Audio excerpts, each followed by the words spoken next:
Okay, breaking news, because it appears as though it might be hitting the fan, and this might be why gold was moving so much in the last 24 hours. Now, Tehran, the capital of Iran, has suspended commercial traffic over its airspace. They are moving electronic warfare equipment to the western part of the country. This is all current as of 13:30 Mountain Time, okay?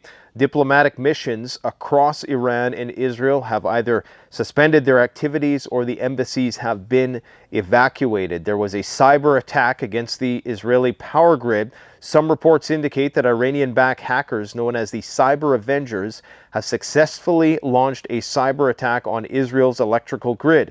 Major cities like Tel Aviv and Netanyahu are experiencing widespread blackouts as a result of the attack. Now, if you were going to do a kinetic attack this day and age, it would be preceded by a massive cyber attack. Of course, as reported yesterday, level 4 travel advisories have been issued by many countries, again, suspending diplomatic missions in Iran as well as Canada, telling its citizens not to travel to Israel, and if you can, leave as quickly as possible.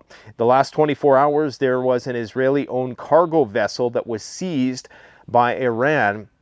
This is going to put more pressure on the Israelis because, of course, this is a potential embargo of the Strait of Hormuz, in addition to the Bab el-Mandeb Strait in the Red Sea. This is going to put more pressure, and this might be why oil is rising this week as well. So Joe Biden has suspended his vacation to his home in Delaware, I believe, or some sort of vacation spot that he has, and he's now back in the White House.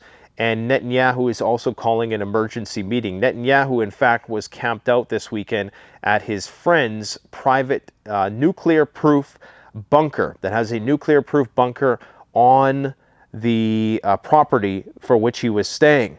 Schools have been closed in Israel, and they're telling people that they need to prepare for a similar situation that we experienced during the COVID lockdowns, which would be, of course, a learning from home type model.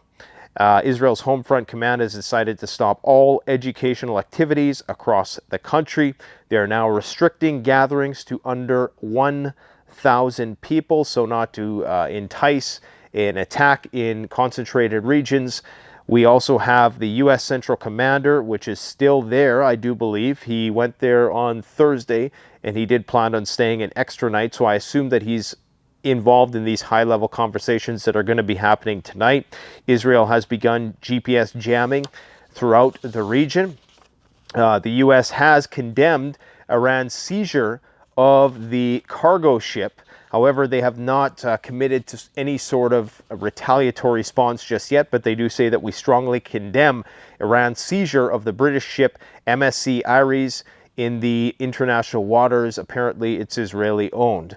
As I said before, Bibi was moved to a private bunker that belonged to a billionaire who he is friends with there, but they're going to be reconvening a Israeli meeting tonight with a war cabinet that's going to take place tonight in a bunker beneath the Ministry of Defense, okay? Like I said yesterday, protests are now being suspended. Okay, protest leaders in Tel Aviv have announced an immediate end to the ongoing demonstrations due to the new guidelines set out by the IDF Homefront Command. While that sounds like martial law, that doesn't sound like the protest leaders really had a choice in the matter, does it, the way that's worded? This is from the Times of Israel. An immediate end to the ongoing demonstrations due to the new guidelines set out by the IDF Homefront Command, with protesters being told to go home and prepare. As I said before, Jordan closing its airspace, setting up the ground. Of course, they are the in-between between Iran and Israel, one of the countries where some of this activity might take place, and all Israeli politicians have been ordered to remain in Israel and refrain from travel abroad.